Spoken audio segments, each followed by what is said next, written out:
On May 19th, with lockdown in full effect and the open road but a distant memory, I tweeted the following photograph that my wife had taken of me driving an Alfa Romeo Spider, a car we'd rented the previous summer for our friend's wedding. A few minutes later, this appeared on my timeline. So I now have two cars on my driveway with a combined age of about 60 years. But yeah, this turned up today. This is my Lotus, 1991, 71,000 miles. And as you can imagine, there's quite a bit of work that needs doing to it. The main thing that needs doing is it needs a water pump and a timing belt, and then I need to sort out the lights because they don't go up and down. And then with that done, I'll try and get it through an MOT, and then after that I can start working on the million other things that need doing. But there it is, May Elan. Curiosity, I'm afraid, has got the better of me, and I had to take this car apart to see what it was made of, and it turns out not much. Once I took the fascia off, I realized there's no structure behind it holding the whole thing together. It's the dash itself that is the structure. It's made of fiberglass, which it's not a bad idea, but the problem with it is it tends to sag and bend over time. I mean, even the instruments are just held in place by the basic dash structure. And then there's the fascia. The fascia looks like plastic, but it's actually a weird hardened foam, and it's quite brittle and difficult to work on, and everything is glued to it. So this is not going to be an easy car to get right. I'm out here messing with the car, and it has started raining, and while the driver's side is okay, the passenger side is leaking quite a lot. So a bit of investigation required as to see what's going on there. And then I've also had a proper go at the dash, and once you take the wiring out of the way, it's really, there's nothing kind of in there, but there is a little bit of metal framework at the back, so hopefully I can fashion something that will help me hold the whole thing together. Interesting car though.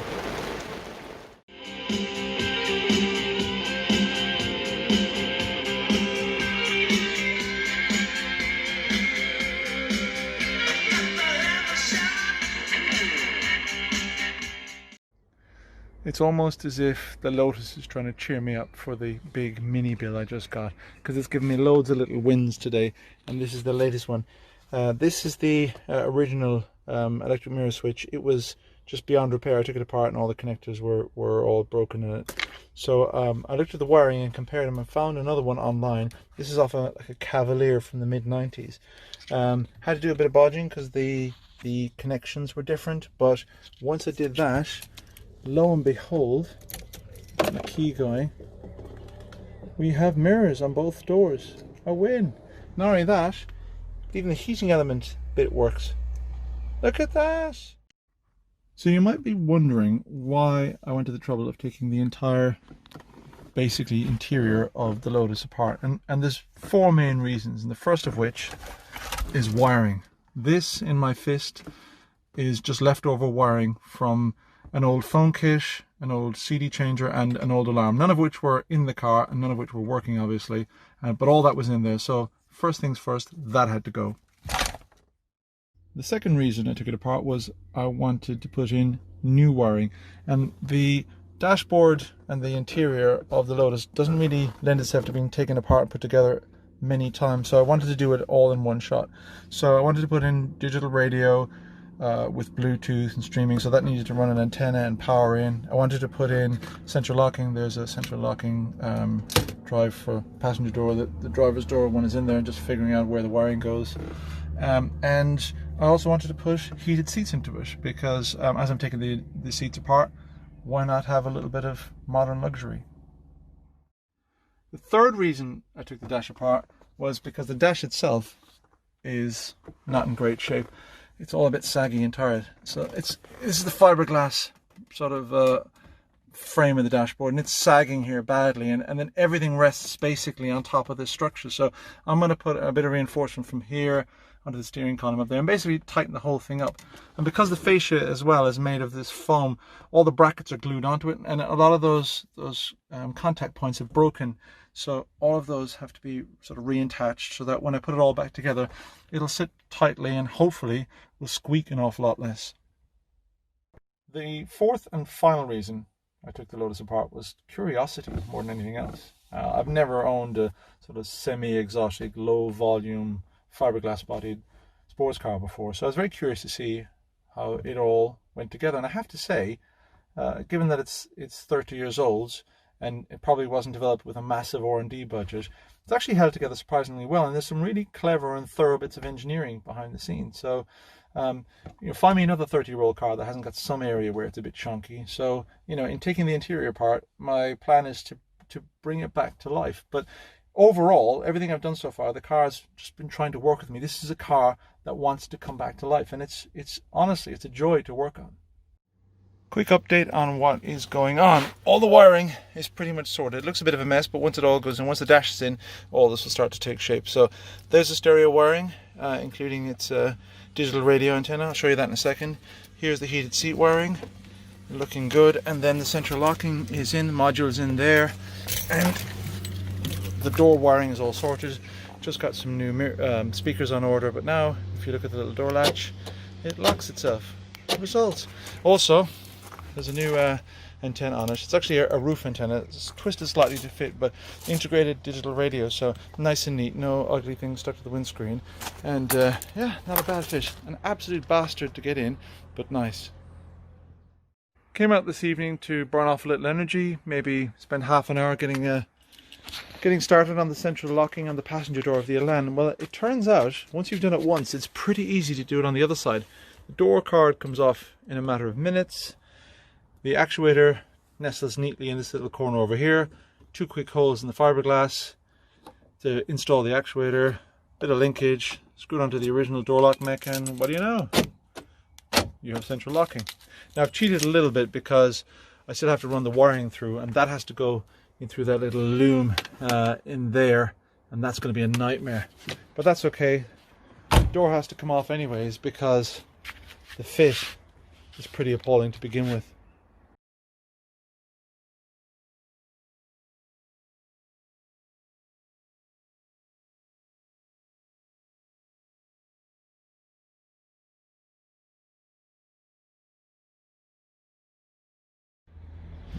It might not look it, but the door is actually pretty much finished. All I've got left to do is to button down the wiring for the central locking and put the speaker mount in, and then I need to seal the whole lot in plastic because well, the door leaks a lot, and the reason it leaks is because of the seal here. Now I've taken it out. That's what's left of it, and they're made of foam and they're just rubbish. So today this turned up, and this is just a door seal that I measured up and took a punt on. Took a little while to get here from China, but it was only 20 quid. These, on the other hand, are the cheapest I've seen them. If you can get them, are about 75 quid each, about 150 quid a set. So let's see if we can make this work today and save myself a few quid. Here's the weather stripping I got for the header rail of the Elan, and this is specifically for frameless doors. No idea what car it's off, but anyway, the idea is that when you close the window, it pinches the little rubber seal here, and this lip will fold in on top of your glass and create a nice little seal. That's the theory. The question is, how do I get this to fit into a header rail like this, into that channel? And the answer is, I think, to open it out and to use the metal of the beading to sit into the channel, and then hopefully my glass will rest in against the little seal, and when I close it, I'll get that lovely tight weatherproof seal. So my window seals are in. Very happy with how they look. Very happy as well with how they fit. I think that's not bad. We'll see how they work in a minute because it's starting to rain, and I'm gonna get the roof up. Now I haven't figured out how to make these married to the convertible roof yet, but at least we'll figure out in a second whether these bits keep the basic rain out. Wish me luck. Like I say, I still have to figure out how to tidy it all up at the top there where it meets the convertible top, but I'm bloody happy with that. And on the other side, there used to be this massive gap here at the top, and it all stemmed from the door not being mounted correctly. Because the door was sagging, all because the shim was missing, someone adjusted the glass in the door to compensate, and so when I put the door back, it had this gap, but fortunately I've just spotted that the window's out of alignment, so I've adjusted that, and now, I mean, it is looking super. Now that is not bad. Come on, rain, give me your worst.